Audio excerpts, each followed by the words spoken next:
Welcome. My name is Eric Hoglund. I am the curator for the Belgrade Historical Society. So one of the ways we raise money is walking tours of Belgrade Lakes Village.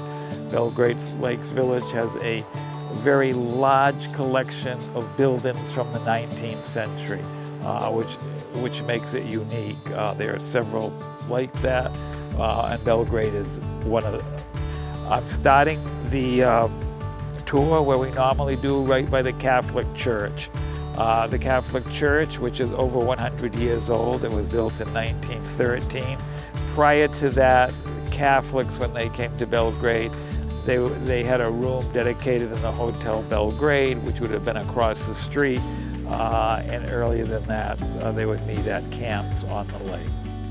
Right across the street from the Catholic Church is this building here. As you can see, it's now a physical therapy center, but when it was built at the end of the 19th century, it was built as a school. It was called the New Century School because it was going to be a New Century 1900, and it was a one-room schoolhouse, grades 1 through 8.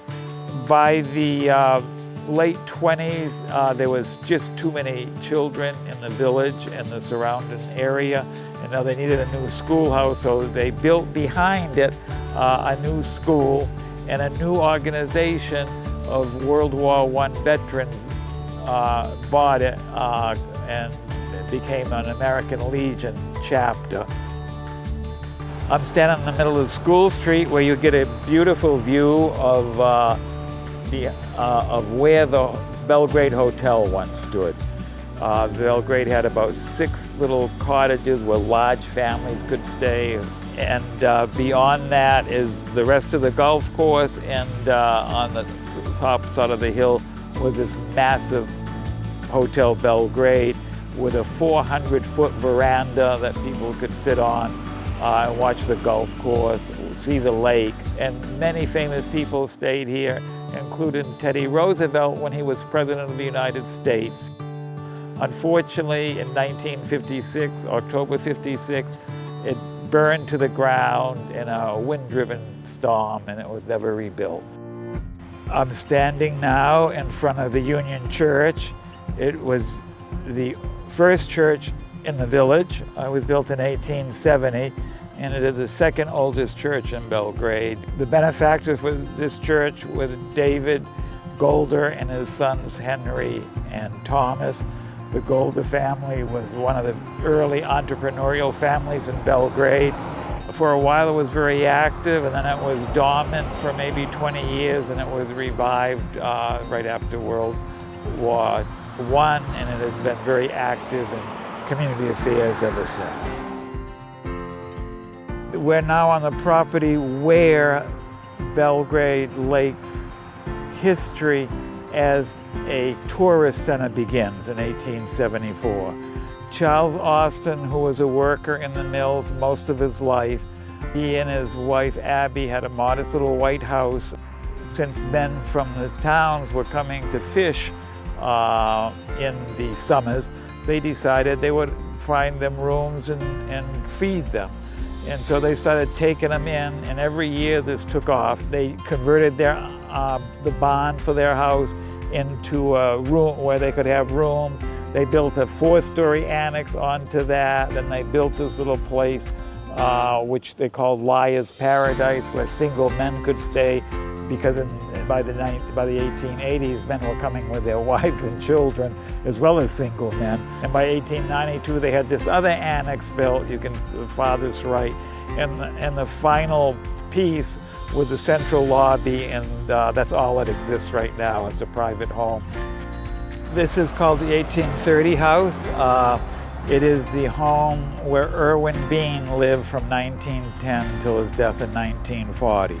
Irwin Bean was the younger brother of L.L. Bean.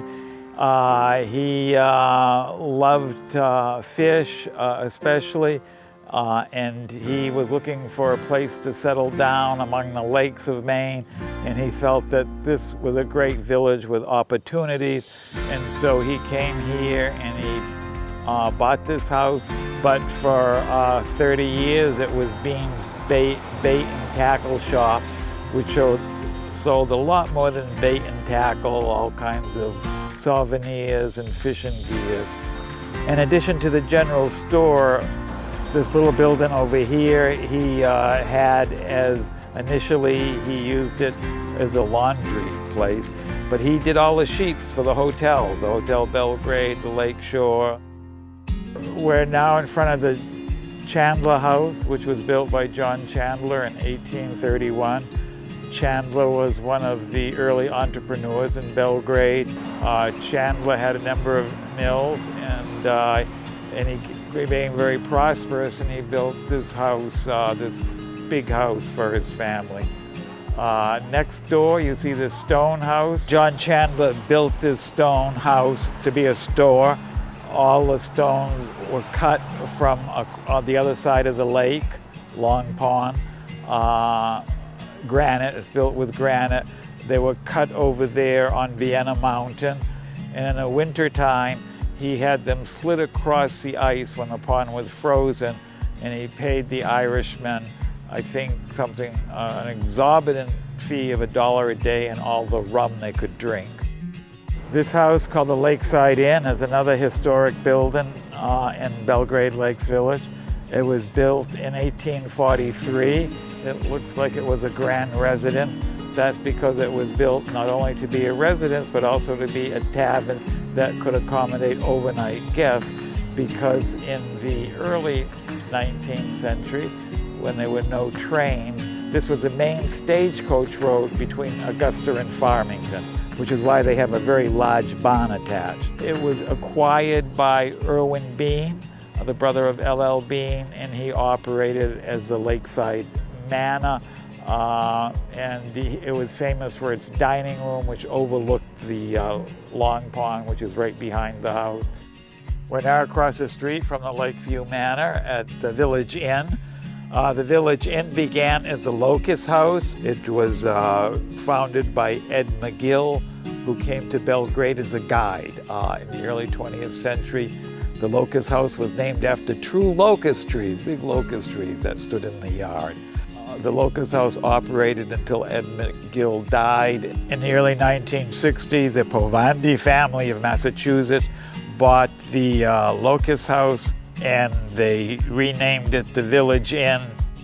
I'm standing in front of Day's store, which has been operated by the Days family since 1958.